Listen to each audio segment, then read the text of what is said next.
नमस्ते।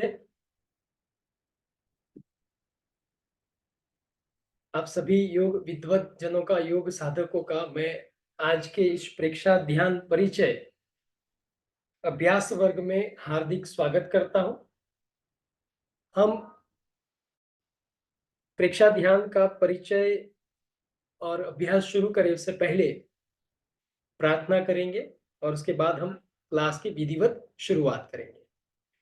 तो कमर गर्दन सीधी रखते हुए बहुत ही शांति से अपने स्थान पर आपको जो पसंद हो वैसे आसन में, जिसमें आप लंबे समय तक बैठ सके, उस आसन में बैठिए। प्रार्थना के लिए ध्यान रहे कमर गर्दन सीधी होगी। आप कुर्सी, सोफा या पलंग पर बैठकर भी अभ्यास कर सकते हैं। अर्ध पद्मासन, पद्मासन, सुखासन या सिद्धासन में बैठे। अपने दोनों हाथ अपने पैर के घुटनों पर ज्ञान मुद्रा में रहे या फिर ब्रह्म मुद्रा में। आंखें सहजता से, कोमलता से बंद हो। आंखों पर जरा सा भी दबाव ना हो, तनाव ना हो। शरीर स्थिर एवं शिथिल। शरीर की स्थिरता का अनुभव, शिथिलता का अनुभव। इस अनुभव के साथ श्वास प्रश्वास का अनुभव करें। श्वास कुदरती रूप से चल रहा है।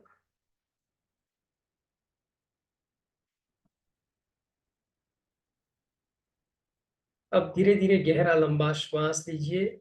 धीरे धीरे गहरा लंबा श्वास छोड़िए। फिर एक बार गहरा लंबा श्वास लेंगे और प्रार्थना शुरू करेंगे। लीजिए श्वास। गुरु ब्रह्मा, गुरु विष्णु, गुरुदेवो महेश्वरा,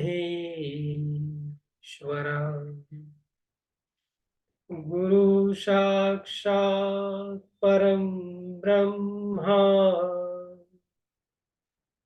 तस्मै श्री गुरुवे नमः। तस्मै श्री गुरुवे नमः। दोनों हाथ नमस्कार मुद्रा में, आंखें बंद रहें। महर्षि पतंजलि का स्मरण करेंगे। ओम योगेन चित्तस्य पदेन वाचां मलं शरीरस्य च वैद्यकेन योपाकरोतं प्रवरं मुनीनां पतञ्जलिं प्राञ्जलिरानतोऽस्मि। पतंजलिं प्राञ्जलिरानतोऽस्मि। आंखें बंद रखते हुए, दोनों हाथ नमस्कार मुद्रा में रखते हुए अपने इष्ट देव, अपने गुरुदेव का स्मरण कर दोनों हाथ की हथेलियों को रगड़िए, आमीन करिए। अपने हाथों में जो ऊर्जा और उष्मा उत्पन्न हो उसका अनुभव करते हुए अपने दोनों हाथ की हथेलियों को अपनी आंखों पर रखें। पूरे चेहरे पर फैलाएं। गुरुदेव और माता पिता का स्मरण करते हुए फिर आंखें खोलें।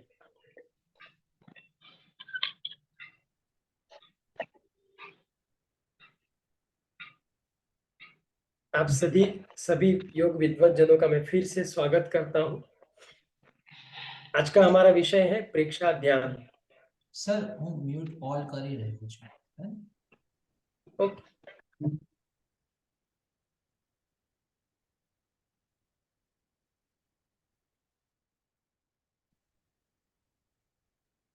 आज का हमारा विषय है प्रेक्षा ध्यान।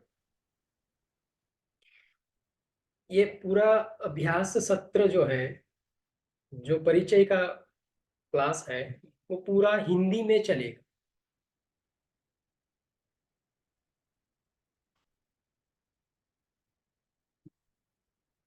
प्रेक्षा। अब एक काम करें आप लोग, देखिए ये क्लास ऐसे ही नहीं चलेगा। मुझे ये जानना है कि आप में से कितने लोग प्रेक्षा ध्यान के बारे में जानते हैं। उसके लिए आपको बोलने की आवश्यकता नहीं है, आप अपने हैंड रेज कर सकते हैं। जैसे मैंने किया ऐसे आप हैंड रेज कर सकते हैं। जो भी लोग प्रेक्षा ध्यान के बारे में जानते हैं, प्रेक्षा ध्यान क्या है वो जानते हैं, वो लोग अपना हैंड रेज करें। बहुत अच्छे। अब जो लोग प्रेक्षा ध्यान के बारे में जानते हैं, अब वो लोग अपना हैंड रेज करें। अभ्यास किया है वो लोग जो प्रेक्षा ध्यान के बारे में जानते हैं और उसका अभ्यास किया है, उसके जो 4 प्रकल्प है उसका अभ्यास किया हो, वैसे लोग अपना हैंड रेज करें।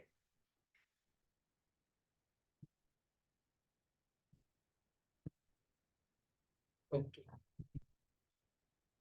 जानते बहुत सारे लोग हैं, अभ्यास बहुत कम लोगों ने किया है, कोई बात नहीं।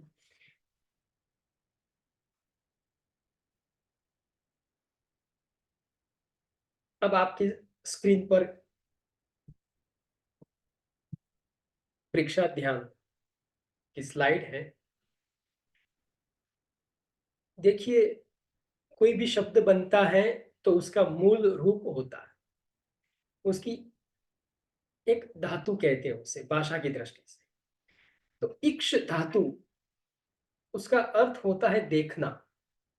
उसके आगे प्र उपसर्ग लगा है, प्र उपसर्ग लगा तो वो बन गया प्रेक्षा। मतलब देखना तो है लेकिन कैसे, विशिष्ट रूप से देखना। शुद्ध और परिशुद्ध।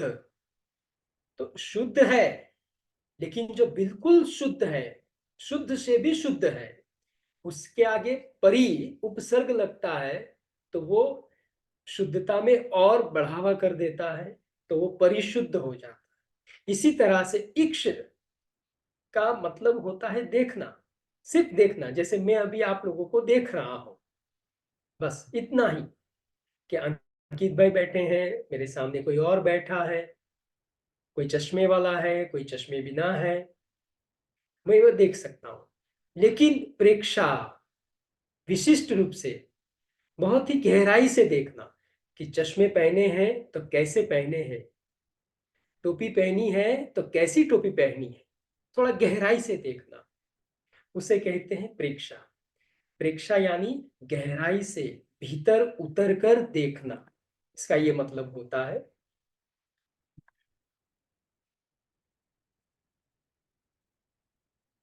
अब पहले उसका जो आविष्कार हुआ वो समझ लेते हैं कि प्रेक्षा ध्यान एक जैन धर्म से प्रतिपादित हुआ है। जो आदि देव जैनों में कहे जाते हैं वृषभ देव, वृषभ देव से इसकी परंपरा शुरू हुई। उस वक्त इसका नाम प्रेक्षा नहीं था, बस सिर्फ वो जो तीर्थंकर थे वो लोग अपने आप ये अभ्यास किया करते थे। वो क्या करते थे, आंखें बंद करके बैठे रहते थे या फिर बहुत ही शांति से बैठ के कोई एक चीज को देखते रहते थे। ऐसा भी कहा जाता है कि वृषभ देव के पुत्र स्नान करके बाहर निकले और वो अपने कक्ष में, जो कक्ष पूरा शीशों से बना हुआ था, मतलब कांच का बना हुआ था, और उस कक्ष में बैठे थे। अब आपके चारों ओर कांच लगे होंगे तो आपके सामने सिर्फ आप ही आप दिखाई देंगे। आप आईने में अपने आप को देखेंगे तो आप खुद ही दिखाई देंगे। तो उस अवस्था में उनको अपने चारों ओर उनकी ही प्रतिमा दिखाई दे रही थी। और ऐसा अपनी ही प्रतिमा को आईने में देखते देखते वो गहरे ध्यान में उतर गए और उनको आत्मज्ञान प्राप्त हुआ। तो वहां से ये ध्यान की परंपरा चली आ रही है, अपने आप को देखने की परंपरा।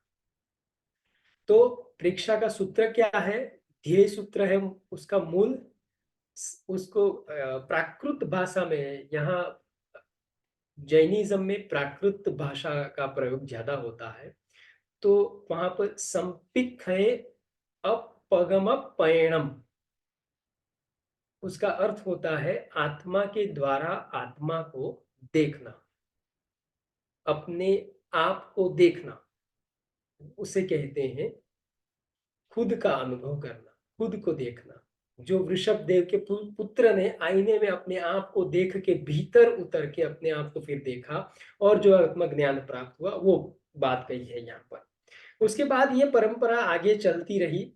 महावीर स्वामी भी इस तरह से ध्यान का अभ्यास किया करते थे। धीरे धीरे ये जो आगे चलते हुए फिर एक ऐसा समय आया कि ये परंपरा लुप्त होने लगी, ध्यान की जो परंपरा थी। लेकिन उसके बाद जो नए आचार्य आए, उन्होंने उसका अभ्यास किया, मतलब उनके पुराने जो शास्त्र थे उनका अभ्यास करना शुरू किया। तब उन्हें पता चला कि एक ऐसी ध्यान की पद्धति है हमारे पास। वो आचार्य महाप्रज्ञ थे। आचार्य महाप्रज्ञ ने अन्वेषण के दौरान ये खोज कर ली कि एक पद्धति हमारे पास ध्यान की है। इस तरह से अलग अलग रूप से ये ध्यान होते हैं। उन्होंने आचार्य तुलसी जी को बताया और तुलसी जी ने इसका नामकरण किया और 1975 में इसका नामकरण हुआ प्रेक्षा ध्यान। आचार्य तुलसी जी इसके मंत्रदाता कहे जाते हैं। तो इस तरह से जैन परंपरा से ये प्रेक्षा ध्यान का अभ्यास शुरू हुआ है। और जैनिज्म में भी दिगंबर, श्वेतांबर, स्थानकवासी ऐसे पंथ हैं। उसमें जो तेरापंथ जो है, श्वेतांबर तेरापंथी जो लोग हैं, उनमें ये प्रेक्षा ध्यान का अभ्यास ज्यादा होता है। वो लोग प्रेक्षा ध्यान का अभ्यास ज्यादा करते हैं, उसकी परंपरा से चला आ रहा है। तो प्रेक्षा का अर्थ हम समझे। उसके बाद ये प्रेक्षा के सूत्र हैं कि हम क्यों करते हैं प्रेक्षा ध्यान। तो क्या है? आत्मा के द्वारा आत्मा को जानने के लिए।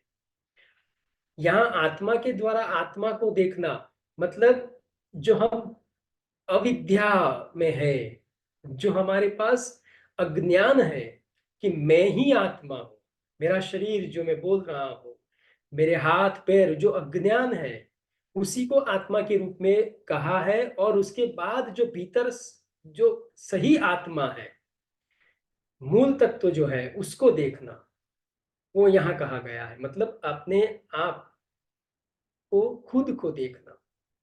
उसके बाद उसका विवेक सूत्र है अपना सच में सेजा मेतिम भुएसु कप्पये, यानी स्वयं सत्य खोजे और सबके साथ मैत्री करे। इसका विवेक सूत्र है ये, जो विवेक दर्शाता है स्वयं सत्य खोजे और सबके साथ मैत्री करे। ये विवेकपूर्ण वर्ताव है, सबके साथ मैत्री करना। उसके बाद है अहिं आहंसु विद्या चरणम पमोक्षम, दुख मुक्ति के लिए विद्या और आचार का अनुशीलन करें। दुख मुक्ति, अब यहाँ पर दुख यानी डायबिटीज, बीपी, हेडेक, फीवर, ऐसे दुख की बात नहीं है। यहाँ पर जो दुख है वो माया के कारण हमें भुगतना पड़ रहा है, वो दुख है। माया में लिप्त होकर जो हम अनित्य को नित्य समझ बैठे हैं, उसके कारण जो दुख उत्पन्न होता है, उससे मुक्ति के लिए विद्या, विद्या यानी ज्ञान, और आचार, ज्ञान प्राप्त करके उसके मुताबिक आचार का अनुशीलन करना, आचार को अपने जीवन में उतारना, ये उसका विवेक सूत्र है। उसके बाद शरण सूत्र है अर्हन्ते शरणं पवज्यामि, सिद्धे शरणं पवज्यामि, साहु शरणं पवज्यामि, केवली पणंतम धम्मम शरणं पवज्यामि। इसका अर्थ है जो अरिहंत हो चुके, मैं उनकी शरण स्वीकारता हूँ। जो सिद्ध हुए मैं उनकी शरण स्वीकारता हूँ। जो साधु है वो उनकी शरण स्वीकारता हूँ। और जो केवली पंथ पर है, मतलब अभ्यास शुरू कर दिया है, केवल्य के पथ की ओर गमन कर रहे हैं, ऐसे व्यक्तियों का मैं शरण स्वीकारता हूँ। उसके बाद श्रद्धा सूत्र है कि वंदे सच्चम, वंदे सच्च, वंदे सच। सत्य ही, सत्य को ही नमस्कार है, सत्य को ही प्रणाम है। ये श्रद्धा सूत्र है। तो इस तरह से प्रेक्षा ध्यान का अभ्यास आगे बढ़ता है। प्रेक्षा का अर्थ, प्रेक्षा के ये सूत्र हैं। उसके बाद प्रेक्षा ध्यान की उपसंपदा है। उप यानी नजदीक या पास में बैठना, संपद यानी सिद्ध करना, युक्त होना, समृद्धि प्राप्त करना, पूर्णता प्राप्त करना या उत्तमता को ग्रहण करना, ये उपसंपदा कही जाती है। यानी उसके नजदीक बैठ के अपने आप को उससे युक्त करना, अपने आप को उस ज्ञान से समृद्ध और परिपूर्ण करना, ये प्रेक्षा ध्यान की उपसंपदा है। मतलब प्रेक्षा ध्यान का एक ये आविर्भाव है कि व्यक्ति को प्रेक्षा ध्यान अपने नजदीक बिठा के उसको उससे युक्त करके उसे समृद्धि पूर्णता बना देता है। उस उपसंपदा के 4 सूत्र हैं। अभ्युठी ओमी आरहण आए, यानी मैं प्रेक्षा ध्यान की साधना के लिए उपस्थित हुआ हूं। उसके बाद है मंगम व संजामी, मैं आध्यात्म साधना का मार्ग स्वीकार करता हूं। तीसरा है सम्मतम व संपज्जामी, मैं अंतरदर्शन की उपसंपदा स्वीकार करता हूं। चौथा है संयमम व संपज्जामी, मैं आध्यात्मिक अनुभव की उपसंपदा स्वीकार करता हूं। ये उसकी उपसंपदा के सूत्र है। ये उपसंपदा के संकल्प सूत्र, भाव क्रिया, हर क्रिया में मन का योग हो, वर्तमान में जीना, जानते हुए करना, ये बहुत ही महत्वपूर्ण चीज है। वर्तमान में जीना और जानते हुए करना, और सतत अप्रमत्त रहना। योग भी हमारा कहता है कि वर्तमान में जिए। सारी समस्याएं भूतकाल और भविष्य काल की है, वर्तमान में जीने से कोई समस्या ही नहीं है। फिर जानते हुए करना, अवेयरनेस, टोटल अवेयरनेस। मैं कभी कभी अपने क्लास में कह चुका हूँ, जो पिछले प्राणायाम वगैरह क्लास जो मैंने लिए उसमें कह चुका हूँ कि जो योग की व्याख्याएं हैं अलग अलग, योग चित्त वृत्ति निरोध, योग कर्मसु कौशलम समत्वम योग मुच्यते, वो सारी जो व्याख्याएं हैं, युज्यते अनेन इति योगः, जो जोड़ता है वो योग है। उसमें एक व्याख्या मैंने जोड़ी है, constant awareness, that's called yoga. सतत जागरूकता। आप जो भी कर्म कर रहे हैं, आप जिस किसी से भी बात कर रहे हैं, उसमें सतत जागरूकता हो कि मैं योग अभ्यास हूँ, मैं योग अभ्यास कर रहा हूँ, मुझे ये बात करनी चाहिए, मुझे ये कर्म करना चाहिए, नहीं करना चाहिए। कांस्टेंट अवेयरनेस, ये एक योग ही है। सतत अप्रमत्त रहना, मतलब क्रियाशील रहे, अपने आप में कहीं भी आलस्य नहीं आने देना, सतत जागृत रह के कार्य करते रहना। प्रतिक्रिया विरति, यानी प्रतिक्रिया से बचना, दूर रहना। कोई व्यक्ति हमारी उपेक्षा करता है, हमारे सामने हमें कुछ भला बुरा कहता है, तो हम उसकी प्रतिक्रिया से बचे। हमें जरूरी नहीं है कि उसको हम उत्तर दे, दूर रहना चाहिए उससे। मैत्री भाव, सबके प्रति मैत्री भाव जगाएं। मिताहार, प्रमाद एवं आलस्य से बचाओ। मिताहार, आप कम खाते हैं तो आपके शरीर में प्रमाद या और आलस्य नहीं आते। फिर मित भाषण, यानी बिना कारण बोलना नहीं, जरूरी हो उतना ही बोलना चाहिए। ये प्रेक्षा ध्यान की उपसंपदा के कुछ संकल्प सूत्र हैं।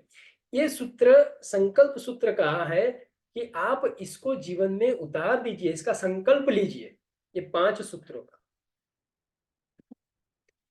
उसके बाद ध्यान की पूर्व तैयारी के रूप में यहाँ पर कुछ प्रदिष्ट है कि ध्यानासन कौन से होने चाहिए।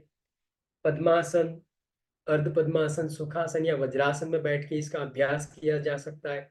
ब्रह्म मुद्रा, तो बाईं हथेली पर दाईं हथेली को रखना, यानी अपने लेफ्ट हैंड को नीचे रखना, उसके ऊपर राइट हैंड की हथेली को ऐसे रख के दोनों पैरों के बीच में अपने नाभि स्थान के आगे, जैसे आप अगर जैन मंदिर में गए हैं तो महावीर स्वामी या पार्श्वनाथ भगवान या नेमिनाथ भगवान की प्रतिमा को देखा होगा, जो वो तीर्थंकर की प्रतिमाएं हैं, जो स्थिति में होती है वैसे बैठना ध्यान का अभ्यास करने के लिए। या फिर ज्ञान मुद्रा, वो आप सबको पता है।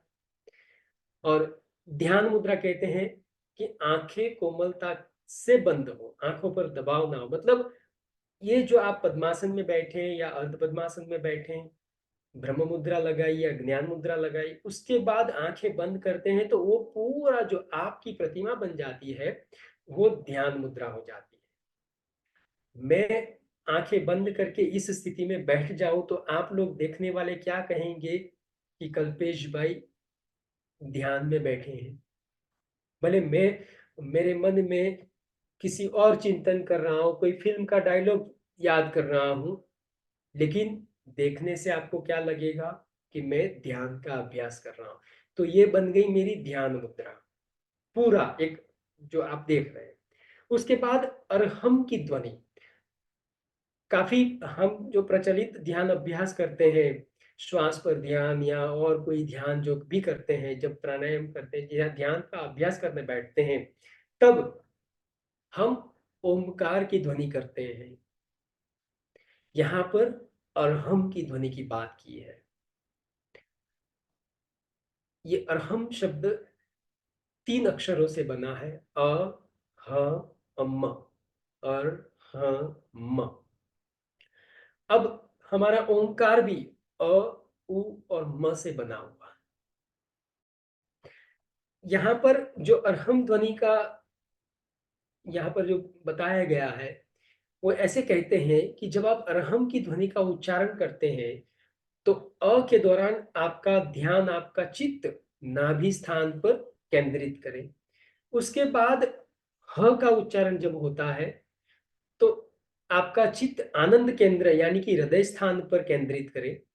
और उसके बाद जब म का उच्चारण होता है तो आपका चित्त विशुद्धि केंद्र से ज्ञान केंद्र तक लाना है। विशुद्धि केंद्र से ज्ञान केंद्र मतलब यहाँ पर कपाल के बीच में। अब यहाँ पर उन्होंने प्रमाण भी दिया है कि अरहम की ध्वनि का उच्चारण कैसे हो। तो 2 सेकेंड अ हो, अरहम का उच्चारण 4 सेकेंड हो और म का उच्चारण 6 सेकेंड हो। इस तरह से अरहम की ध्वनि का उच्चारण। अब इससे उसके बाद है महाप्राण ध्वनि। महाप्राण ध्वनि क्या है? महाप्राण ध्वनि जो हम भ्रामरी प्राणायाम करते हैं और जो गुंजन होता है भंवरे के जैसे, बस वही प्रोसेस को यहाँ पर महाप्राण ध्वनि कहा गया है। लेकिन हम भ्रामरी प्राणायाम के दौरान मुद्रा बनाते हैं, कान बंद करते हैं, आंखें बंद करते, ये इस तरह से उंगलियों को लगा देते हैं। यहाँ पर ऐसी कोई मुद्रा नहीं बनानी है, सिर्फ बैठे रहना है अपनी स्थिति पर और होठ बंद रखने हैं, दांतों के बीच में जगह रखनी है। दांत जब मुंह बंद होता है तो दोनों ऊपर और नीचे के दांत जुड़े हुए रहते हैं। इस अभ्यास के दौरान, महाप्राण ध्वनि के दौरान, दांतों को थोड़ा सा खोल देना है लेकिन होठ बंद रखने हैं। जीभ तालु मूल में ऊपर लगा देनी है या फिर मुंह के बीच में रखनी है। और फिर जैसे हम भ्रामरी प्राणायाम करते हैं वैसे ही मकार का उच्चारण करना है।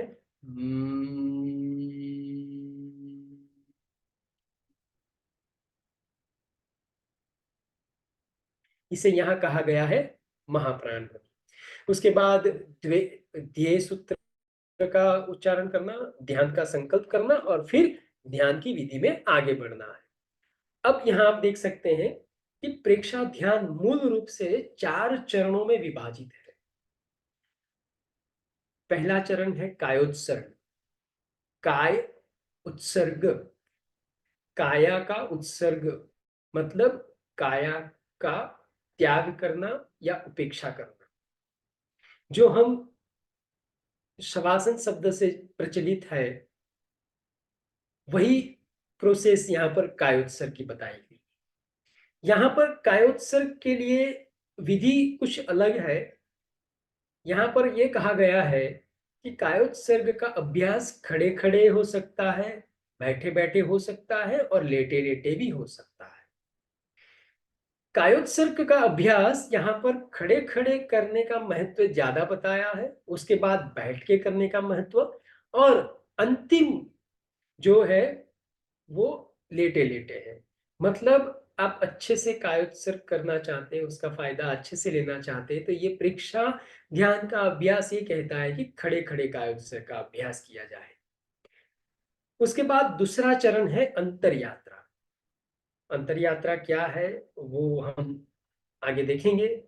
उसके बाद तीसरा चरण है दीर्घ श्वास प्रेक्षा, उसमें समवृत्ति श्वास प्रेक्षा, फिर शरीर प्रेक्षा, चैतन्य केंद्र प्रेक्षा और लेशिया ध्यान, ये तीसरे चरण में आता है। और अंतिम और चौथा चरण है ज्योति केंद्र प्रेक्षा। अब अंतर यात्रा की बात करें तो अंतर यात्रा यानी आप बाजू में जो चित्र है वो देख सकते हैं। अपने 7 चक्र है, 7 चक्र सुषुम्ना नाड़ी में स्थित है सूक्ष्म रूप से, मेरुदंड के बीच में सूक्ष्म रूप से। अब प्राण का प्रवाह ईड़ा नाड़ी से नीचे जाता है और पिंगला नाड़ी से यानी चंद्र नाड़ी से नीचे जाता है और सूर्य नाड़ी से ऊपर की ओर आता है। एक श्वास प्रश्वास की क्रिया के दौरान साइंस भी ये कहता है कि जब इंसान श्वास लेता है तो उसके कारण जो स्पाइनल फ्लूइड है उसमें एक इफेक्ट होता है और स्पाइनल फ्लूइड का प्रवाह थोड़ा प्रेशर से मस्तिष्क की ओर बढ़ता है, और जब श्वास छोड़ते हैं तो स्पाइनल फ्लूइड का प्रवाह मस्तिष्क की ओर से नीचे की ओर आता है। यानी जैसे नीचे से आप पंप से प्रेशर करो तो पानी ऊपर की ओर उठता है, और प्रेशर कम कर दो तो पानी अपने आप वो नीचे आ जाता है। इस तरह से श्वास प्रश्वास की क्रिया के साथ हमारे मेरुदंड में स्पाइनल कोर्ड में spine fluid up and down, ऊपर और नीचे होता है, जिसे हम कहते हैं अनुलोम विलोम। ये बिल्कुल सादी भाषा में मैंने समझाया है आपको। अब यहाँ पर अंतर यात्रा का तात्पर्य यह है कि आप अपनी चेतना को मूलाधार चक्र, स्वाधिष्ठान चक्र, विशुद्धि चक्र, सॉरी मणिपुर चक्र, अनाहत चक्र, विशुद्धि चक्र, आज्ञा चक्र, सहस्त्रार चक्र, इन चक्रों पर लाए श्वास के साथ। फिर श्वास छोड़ते हुए धीरे धीरे सहस्त्रार से आज्ञा, आज्ञा से विशुद्धि, विशुद्धि से आज्ञा, आज्ञा से मणिपुर, मणिपुर से स्वाधिष्ठान, स्वाधिष्ठान से मूलाधार चक्र। इस तरह से आप अपनी चेतना को श्वास प्रश्वास की क्रिया के साथ अपने मेरुदंड में ऊपर नीचे घुमाते हैं और सूक्ष्म संवेदना का अनुभव करते हैं, उसे कहते हैं अंतर यात्रा। वो अंतर यात्रा इस प्रकार अपने एक एक बिंदु पर ध्यान करके किया जा सकता है। उसके बाद जो तीसरा चरण है उसमें बताया गया है दीर्घ श्वास प्रेक्षा। दीर्घ श्वास प्रेक्षा यानी मैं कहूं आपको कि आप सभी लोग लंबा गहरा श्वास लीजिए, तो आप कैसे श्वास लेंगे? ऐसे, फिर छोड़ेंगे, लंबा श्वास छोड़िए, तो इस तरह से आप लंबा श्वास लेंगे, लंबा श्वास छोड़ेंगे। लेकिन यहाँ पर दीर्घ श्वास प्रेक्षा, देखिए यहाँ प्रेक्षा शब्द आ रहा है, और प्रेक्षा के बारे में मैं पहले स्पष्ट कह चुका हूं कि गहराई से देखना, पूरे इन्वॉल्वमेंट के साथ उसको देखना। अब मैंने आपसे कह दिया कि आप गहरा लंबा श्वास लीजिए, गहरा लंबा श्वास छोड़िए, तो आपने गहरा लंबा श्वास लिया, गहरा लंबा श्वास छोड़ा, लेकिन आपने ये अनुभव नहीं किया कि आपने गहरा लंबा श्वास लिया, तब आपके पेट, आपके छाती, आपके कंधों की मूवमेंट क्या हुई, आपका श्वास कितना गहरा था, आपने श्वास कितनी स्पीड से लिया, आपने श्वास के साथ कितना तनाव लिया, और श्वास छोड़ते हुए आपके पेट और छाती की मूवमेंट क्या हुई, श्वास कैसे गहरा लंबा बाहर निकला, श्वास लंबा छोड़ते वक्त आपके शरीर पर कोई स्ट्रेस आया, ये आपने कुछ नहीं देखा। सिर्फ मैंने आपको कहा दीर्घ श्वास लीजिए, दीर्घ श्वास छोड़िए। लेकिन जब अब ये कहता हूं कि दीर्घ श्वास प्रेक्षा, तब क्या होगा अनुभव, आपका श्वास आपके नासिका से शरीर में जा रहा है, तो नाक के भीतर श्वास की संवेदना हो रही है, वो संवेदना आपके गले से आपकी श्वास नली, आपके फेफड़ों तक हो रही है, पेट फूल रहा है धीरे धीरे। पेट के फूल जाने के बाद थोड़ा और आप श्वास भर रहे हैं तो छाती फूल रही है, फिर थोड़ा और श्वास लेते हैं तो कंधे थोड़े ऊपर उठ रहे हैं।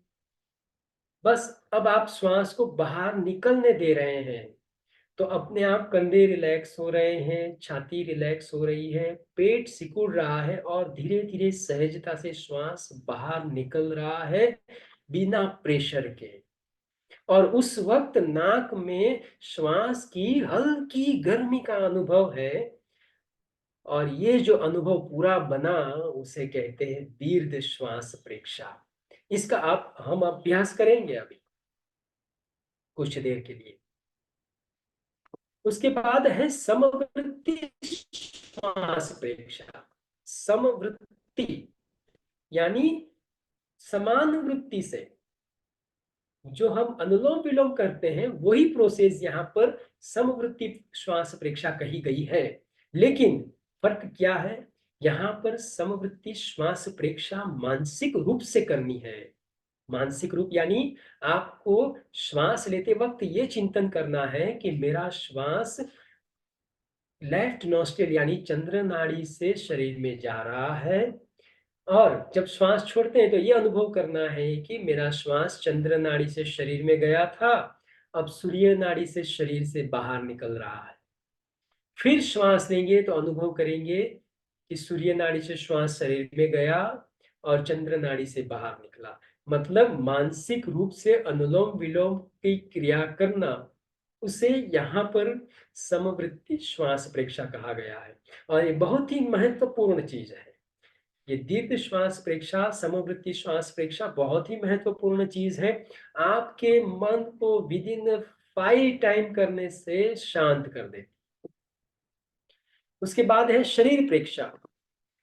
मैंने अभी कहा कि मेरे सामने अंकित भाई बैठे हैं, चश्मे पहने हुए हैं, बस वही शरीर प्रेक्षा है, लेकिन मैं अंकित भाई की प्रेक्षा कर रहा हूं। शरीर प्रेक्षा का मतलब है कि मेरे खुद के शरीर को देखना, जो हम शवासन के दौरान करते हैं। मेरा खुद का शरीर, मस्तिष्क, अपनी आंखें, अपना नाक, अपने होंठ, अपनी कान, अपने कंधे, अपने हाथ, पूरे शरीर को बहुत ही गहराई से देखना, जैसे आईने के सामने खड़े रह के हम तैयार होकर अपने आप को देखते हैं कि मैं कैसा लग रहा हूं या कैसी लग रही हूं। वो है शरीर प्रेक्षा। उसके बाद चैतन्य केंद्र प्रेक्षा। तो ये जो सारे चैतन्य केंद्र है, जो प्रचलित हठ योग अभ्यास है, उसमें 8 चक्रों की बात की गई है, 8 केंद्रों की बात की गई है, और उनके नाम भी कुछ अलग हैं।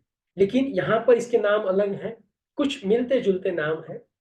हमारे जो हठ योग की परंपरा है, उसमें मूलाधार चक्र, स्वाधिष्ठान चक्र, नाभि में मणिपुर चक्र, हृदय में अनाहत केंद्र, फिर कंठ में विशुद्धि चक्र, दोनों भवों के बीच, कपाल के बीच आज्ञा चक्र कहते हैं, और चोटी वाला हिस्सा जो है उसे हम कहते हैं सहस्त्रार चक्र, और बीच में मस्तिष्क में एक बिंदु केंद्र है। कुल मिला के 8 होते हैं। लेकिन यहाँ पर प्रेक्षा ध्यान के विषय में, यहाँ चैतन्य केंद्र मतलब जो चैतन्य के पुंज हैं, हम चक्र कहते हैं, यहाँ चैतन्य मतलब जो चैतन्य के पुंज, शब्द एक ही है, हम चक्र कहें या चैतन्य केंद्र, हम चैतन्य केंद्र भी कह सकते हैं मूलाधार को, क्योंकि वो चेतना का पुंज है, वहां से ही चेतना पूरे शरीर में फैलती है। अनाहत चक्र से ही चेतना का प्रभाव बढ़ता है। तो चैतन्य केंद्र वो भी है, ये भी है। तो यहाँ पर वो चैतन्य केंद्र कुल 13 बताए गए हैं। नीचे से शुरू होता है, जिसे हम मूलाधार कहते हैं। आप देखिए अपने स्क्रीन पर लिखा हुआ है शक्ति केंद्र। उसके बाद स्वादिष्ठान चक्र है, उसे कहते हैं स्वास्थ्य केंद्र। उसके बाद जो मणिपुर चक्र नाभि में है, उसे तेजस केंद्र कहते हैं। तेजस यानी प्रकाश, वो प्रकाश यानी मणिपुर, मणिपुर यानी वो भी अग्नि का स्थान कहते हैं ना हम उसे, अग्नि तत्व का प्रतीक। तो तेजस का अर्थ ही होता है प्रकाश यानी अग्नि। उसके बाद अनाहत चक्र जिसे कहते हैं हम हृदय स्थान में, वो आनंद केंद्र कहते हैं यहाँ पर। फिर कंठ स्थान में जो है वो तो विशुद्धि चक्र ही है, विशुद्धि केंद्र। उसके बाद हमारी जिह्वा, उसे कहते हैं ब्रह्म केंद्र, ब्रह्म केंद्र। उसके बाद आता है नासिका, उसे कहते हैं प्राण केंद्र। उसके बाद तो कान, उसे कहते हैं अप्रमाद केंद्र। उसके बाद आंखें हमारी जो है, उसे कहते हैं चाक्षुष केंद्र। उसके बाद दर्शन केंद्र, दोनों बाहों के बीच में दर्शन केंद्र, जिसे हम आज्ञा चक्र भी कहते हैं।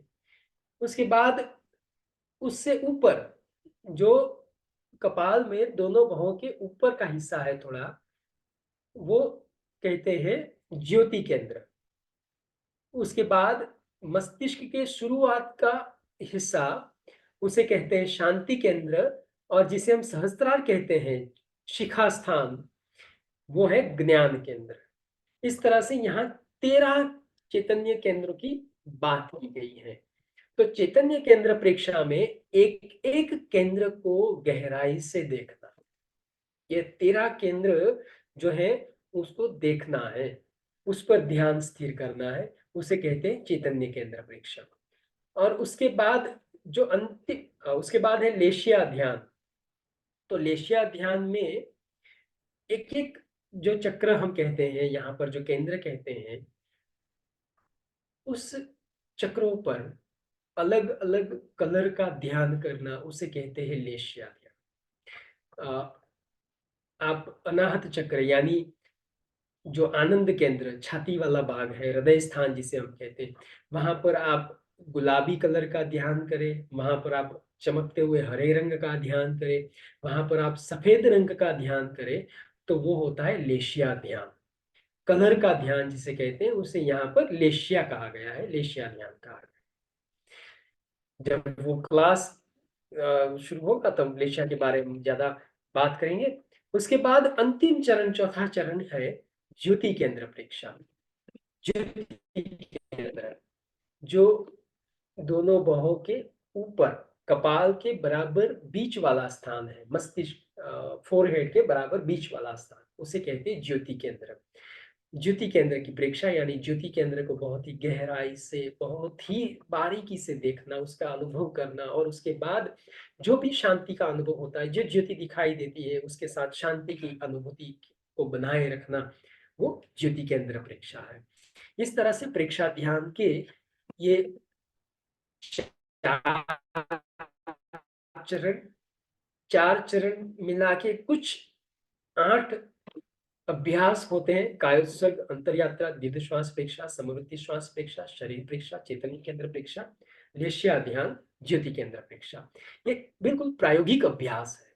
ये पहला क्लास ही थियोरेटिकल है, उसके बाद का जो भी अभ्यास है वो सारा प्रायोगिक है, प्रैक्टिकल है।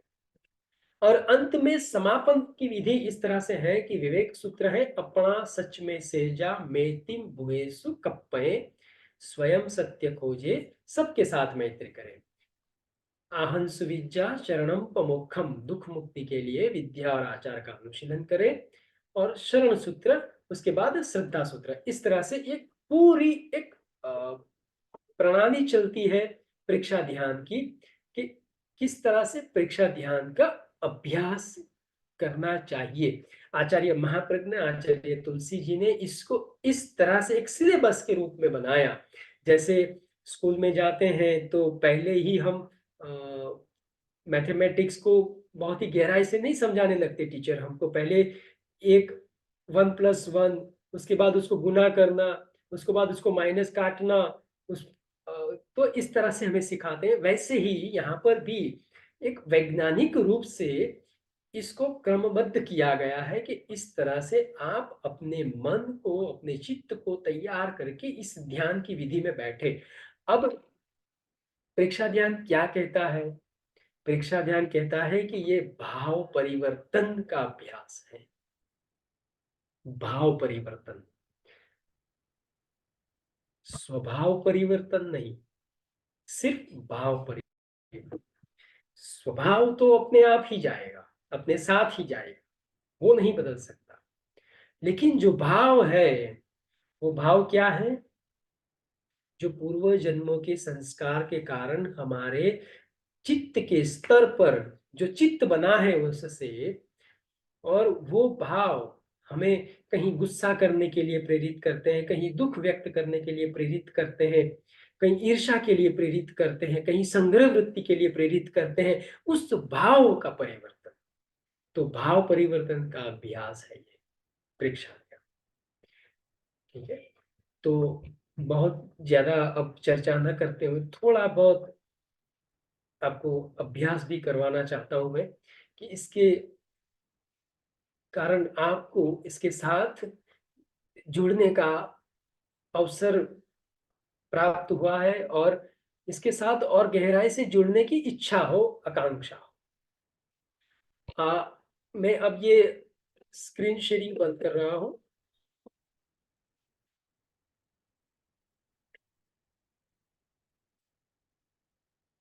आशा है कि जो मैंने आपको समझाया है वो आप स्पष्ट रूप से समझ चुके होंगे। देखिए, मैं जीते जागते इंसानों के सामने बैठ के बोल रहा, है ना? तो जब मैं ऐसा कुछ पूछ रहा हूं तो आप प्रतिक्रिया दीजिए, अपना मस्तिष्क हिला के या हाथ ऊंचा करके, तो मुझे पता चले कि मैं जो बोल रहा हूं आपके तक पहुंच रहा है। आपको बोलना आवश्यक नहीं है, बस आप इशारा कर दीजिएगा कि हाँ, हम समझ चुके हैं। क्योंकि बोलने जाएंगे तो और 1 घंटा कम पड़ेगा। ओके।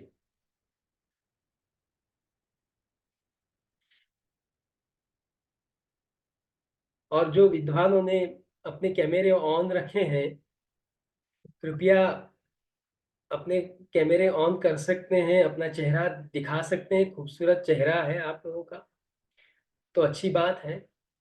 गालिब ने बहुत अच्छा कहा है। किसी ने पूछा कि आप इतने सबके साथ घुल मिल जाते हैं, आपको सबके चेहरे क्यों पसंद रहते हैं? तो बहुत ही अच्छे से उन्होंने जवाब दिया कि आपके हसीन चेहरे मेरी कस्बी के दाने हैं। आपके हसीन चेहरे मेरी कस्बी के दाने हैं, एक नजर फेर लूं तो इबादत हो जाती है।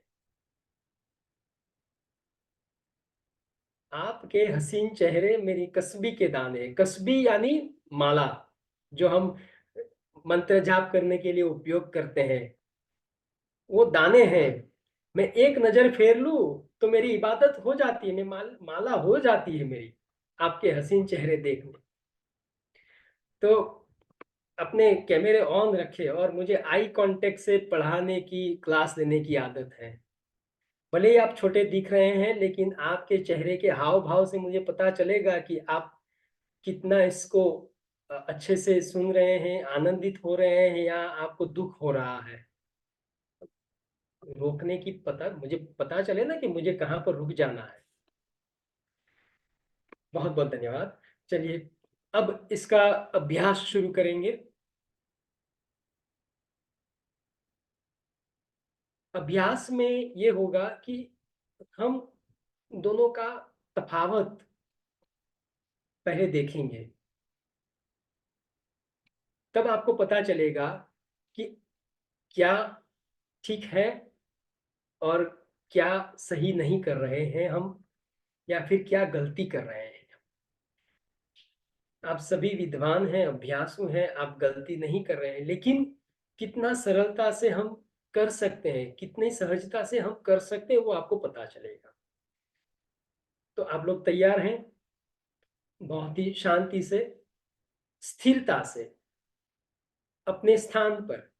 जरूरी नहीं कि आप पद्मासन, सुखासन, अर्ध पद्मासन या सिद्धासन में बैठे।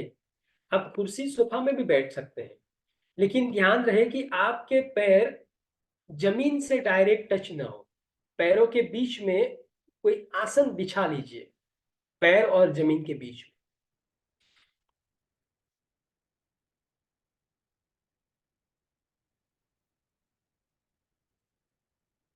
तैयार?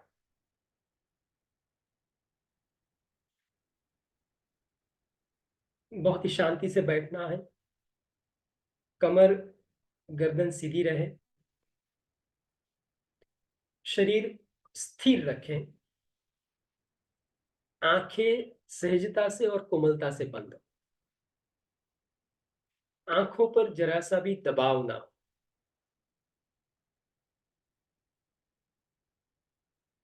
बहुत ही शांति से, आराम से बैठिए। मैं एक बार अरहम का उच्चारण करता हूं, उसी उच्चारण को आप दोहराएंगे। एक बार सुन लीजिए कि कैसे करना है अरहम का उच्चारण।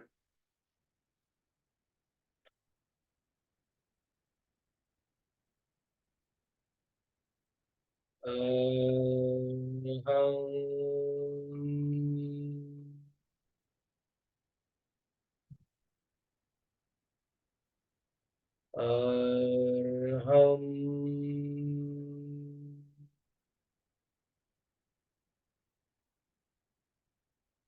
इस तरह से आपको अरहम का उच्चारण करना है 3 बार। शुरू करेंगे। अरहम।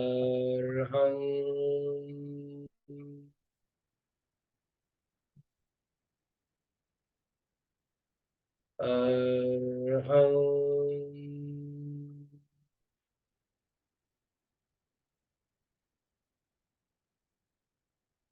अरहम।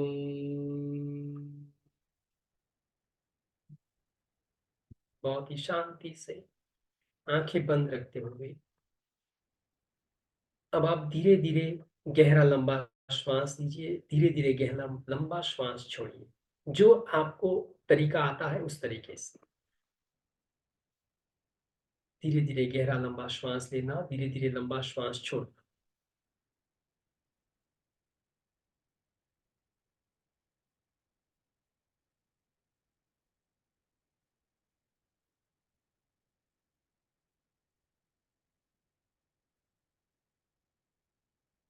पांच सात बार गहरा लंबा श्वास लेने के बाद फिर आंखें बंद रखते हुए शांति से बैठे रहे। श्वास को अपने आप चलने दीजिए।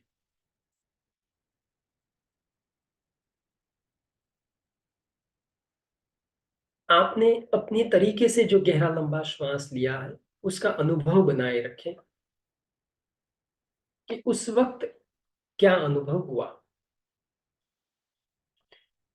अब मेरी स्पीच के साथ धीरे धीरे दीर्घ श्वास लेना है और लंबा श्वास छोड़ना।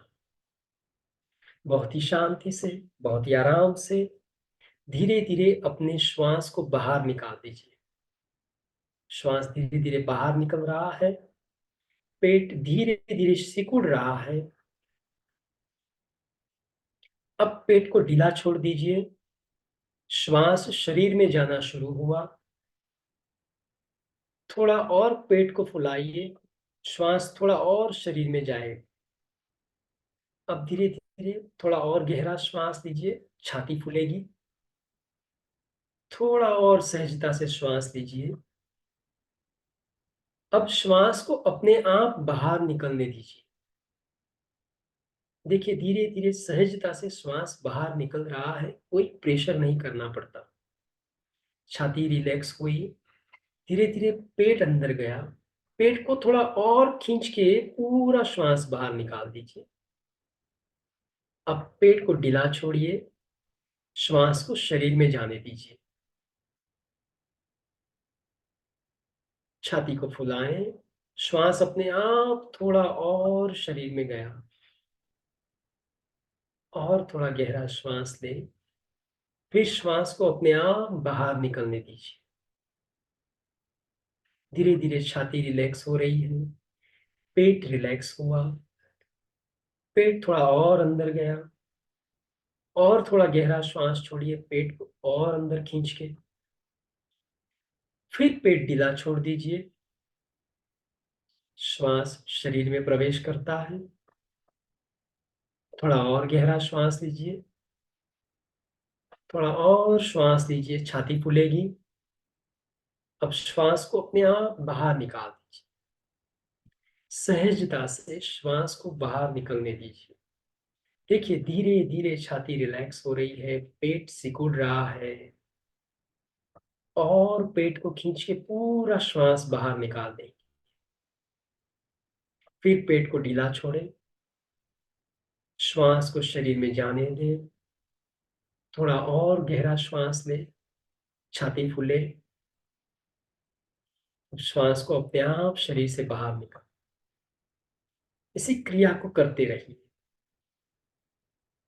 बहुत ही गहराई से इस श्वास प्रश्वास की क्रिया को देखिए। दीर्घ श्वास प्रेक्षा यानी गहरे लंबे श्वास को देखना। गहरे लंबे श्वास को छोड़ते हुए देखना। बहुत ही गहराई से अपनी चेतना को अपने श्वास के साथ जोड़ दीजिए। देखिए श्वास सहजता से शरीर में प्रवेश कर रहा है।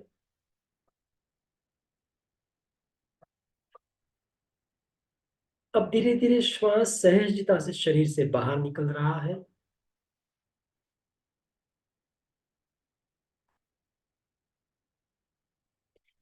इस क्रिया के साथ अपनी पूरी चेतना अपने नासिका पर स्थिर कर दीजिए। नाक से शरीर में जाने वाले श्वास और नाक से शरीर से बाहर निकलने वाले उच्छ्वास का अनुभव करें।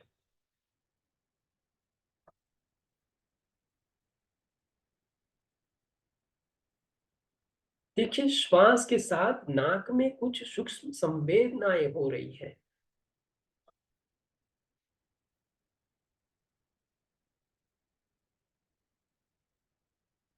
अब जब उच्छ्वास करते हैं तो नाक में श्वास की हल्की गर्म संवेदना का अनुभव है।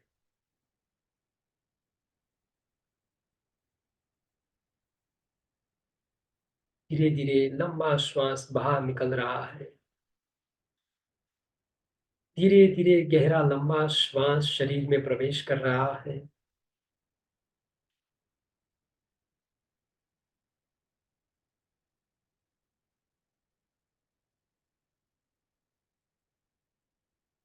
श्वास के साथ पेट और छाती की क्रिया हो रही है।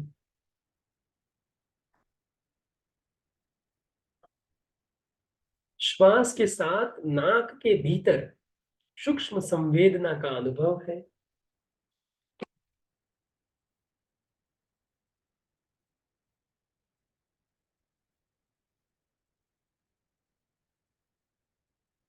इस श्वास का अनुभव करते हुए अब बहुत ही शांति से बैठे और श्वास को अपने आप कुदरती रूप से चलने दें।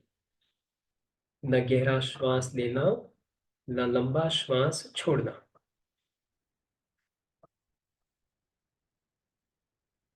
और इस दीर्घ श्वास प्रेक्षा का जो अनुभव हुआ है उसको बनाए रखें।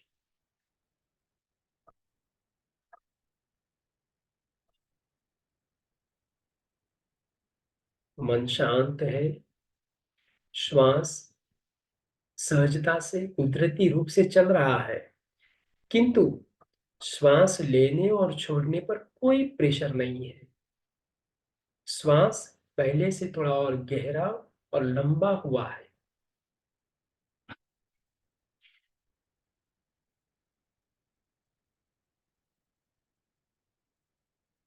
श्वास के इस अनुभव के साथ धीरे धीरे गहरा लंबा श्वास लो, धीरे धीरे लंबा श्वास छोड़ो। अब शांति मंत्र का उच्चारण लीजिए। श्वास ओम शांति शांति शांति। गहरी शांति का अनुभव करते हुए अपने दोनों हाथ नमस्कार मुद्रा में जोड़े। अपने दोनों हाथ की हथेलियों को रगड़िए, पामिंग करें। अपने हाथों में जो ऊर्जा और ऊष्मा उत्पन्न हुए उसका अनुभव करें, उसे अपनी आंखों पर लगाएं। फिर से एक बार अब इस चेतना को अपने पूरे चेहरे पर, पूरे शरीर पर फैलाएं। नमस्कार मुद्रा में अपने गुरुदेव, अपने माता पिता का स्मरण करते हुए फिर आंखें खोलें।